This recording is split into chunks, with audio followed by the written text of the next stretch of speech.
ഏറ്റവും ബഹുമാന്യരായ ഭാരതത്തിന്റെ അഭിമാനമായ കോർപ്സ് ഓഫ് സിഗ്നൽസിന്റെ വിശിഷ്ട വ്യക്തിത്വങ്ങളെ, വേദിയിലും സദസ്സിലും ഉപവിഷ്ടരായിരിക്കുന്ന ബഹുമാന്യരെ, നിങ്ങൾക്ക് എന്റെ സ്നേഹാഭിവാദ്യങ്ങൾ.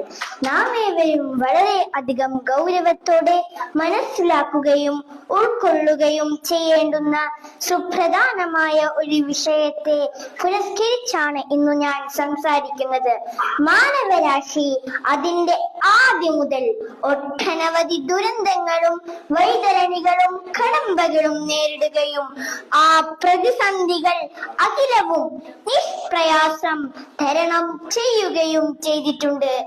എന്നാൽ നാം രക്ഷ പ്രാപിക്കാൻ ഒരു വഴിയും പഴുതും കാണാതെ പരിഭ്രാന്തിയോടെ വിറങ്ങലിച്ചു നിൽക്കുന്ന ഭീകരവും ബീഭത്സവുമായ ഒരു മഹാമാരിയാണ് നമ്മുടെ സമൂഹത്തെ കാർന്നു തിന്നുന്ന ലഹരി എന്ന കൊടും വിപത്ത്.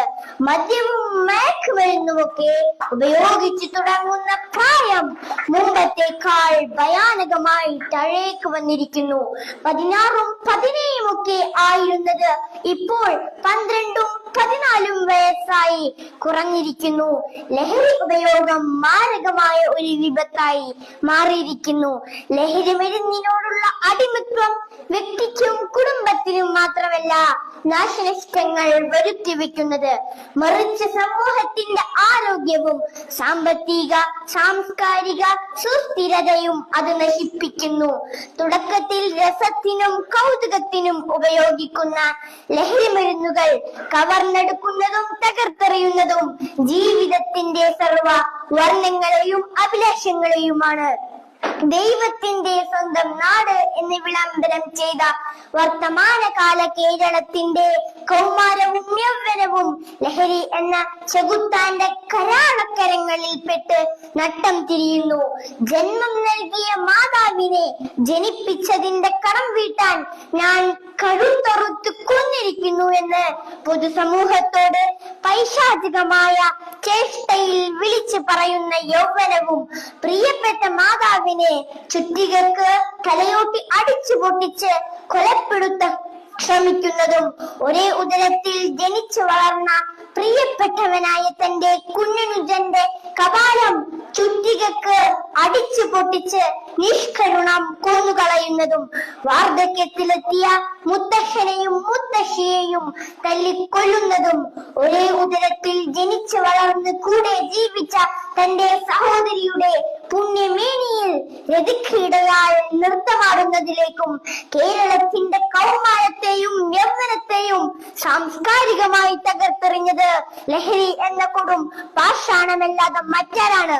പറക്കമുറ്റിയിട്ടില്ലാത്ത, ജീവിതത്തിലേക്ക് കാലെടുത്ത് വെച്ചിട്ട് പോലുമില്ലാത്ത 10ാം ക്ലാസ്സിലെ പാവം ഷഹബാസിന്റെ കണ്ണ് കുത്തി പൊട്ടിച്ചിട്ടും കലിയടങ്ങാതെ തല്ലിക്കൊല്ലാൻ സോഷ്യൽ മീഡിയ വഴി ഭീകരമായി ആഹ്വാനം നടത്തിയവർ അവസാനം കൊന്നു കൊലവിളിച്ച് സംഹാരത്താണ്ഡവം നൃത്തമാടുന്ന വർത്തമാനകാല കേരളത്തിന്റെ ലക്കും ലഗാനവും ഇല്ലാത്ത രാസലഹരിയാൽ ഭ്രാന്ത് പിടിച്ച കേരളത്തിന്റെ കൊടൂര കൗമാരമേ, എവിടേക്കാണ് നിങ്ങൾ പോകുന്നത്? അപ്പോൾ നിങ്ങൾ എവിടേക്കാണ് പോകുന്നത്? സിന്തറ്റിക് രാസലഹരിയുടെ ഉന്മാദത്തിന്റെ തമോഗർത്തത്തിൽ തകർന്നടിയും മുൻപ് തിരിച്ചു വിളിക്കേണ്ടിയിരിക്കുന്നു ഈ സമൂഹത്തെ. തിരിച്ചു നടത്തേണ്ട കാലം ഭീകരമായി അതിക്രമിച്ചു പോയിരിക്കുന്നു. അക്രമത്തിനും അരാജകത്വത്തിനും ലഹരിയുടെ ഉന്മാദത്തിനും പ്രോത്സാഹനം നൽകുന്ന, അതിനെ ഗ്ലോറിഫൈ ചെയ്യുന്ന സിനിമകൾ, സീരിയലുകൾ, കഥകൾ, നോവലുകൾ, സാഹിത്യങ്ങൾ ഒന്നും തന്നെ നാം പ്രോത്സാഹിപ്പിക്കരുത്. അത്തരം സാഹിത്യങ്ങളിലെ സൈക്കോപാത്തുകളായ ലഹരിയുടെ രാസലീലയിൽ അഭിരമിക്കുന്ന അരാജകത്വങ്ങൾക്ക് നെടുനായകത്വം വഹിക്കുന്ന നായകന്മാരിൽ നിന്നും നമ്മുടെ മക്കൾ മാതൃക കണ്ടെത്താതിരിക്കട്ടെ. നമ്മുടെ മക്കളെ അവയുമായി സമീപിക്കാൻ പോലും നാം അനുവദിക്കരുത്. കുഞ്ഞുനാളിലെ ഈ അവബോധം നമ്മുടെ മക്കൾക്ക് കർശനമായി പകർന്നു നൽകുക. ജീവിതമാണ് ലഹരി എന്ന സുന്ദരമായ പരമാർത്ഥം നാം ജീവിതത്തിലേക്ക് പകർത്തുന്നതോടൊപ്പം മറ്റുള്ളവരിലേക്ക് പകരാനും നാം പ്രയത്നിക്കുക. നമ്മുടെ കൗമാരങ്ങളുടെയും യൗവനത്തിന്റെയും അടിവേറുക്കാൻ ഉരുമ്പിട്ടിറങ്ങുന്ന പിശാചിന്റെ സന്തതികൾക്കെതിരിൽ അതിശക്തമായ നിയമങ്ങൾ ഉണ്ടാവട്ടെ. അത്തരം നരാധനന്മാർക്ക് 200 ഗ്രാം മട്ടനും 400 ഗ്രാം ചിക്കനും കൊടുത്ത് സുഖലോലുപതയിലേക്ക് ആനയിക്കുന്നതിന് പകരം വേണ്ടി വന്നാൽ നടു റോട്ടിൽ പട്ടണ ഒരുക്കുക. അതാണ് സമൂഹത്തിന്റെ നിലനിൽപ്പിന് അഭികാമ്യമായിട്ടുള്ളത്.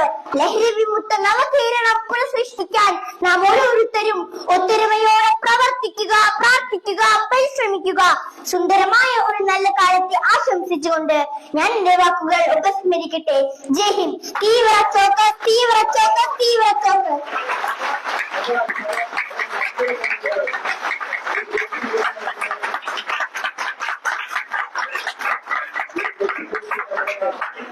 നിർമ്മാണമായ വലിയ സാറിന്റെ ഫാക്ടറിയാണ്. എല്ലാവരും കയ്യിൽ ഇട്ടുകൊടുക്കുക.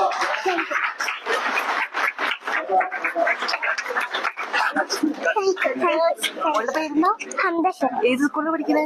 ഇസ്ലാമിക് ഇവിടെ അടുത്ത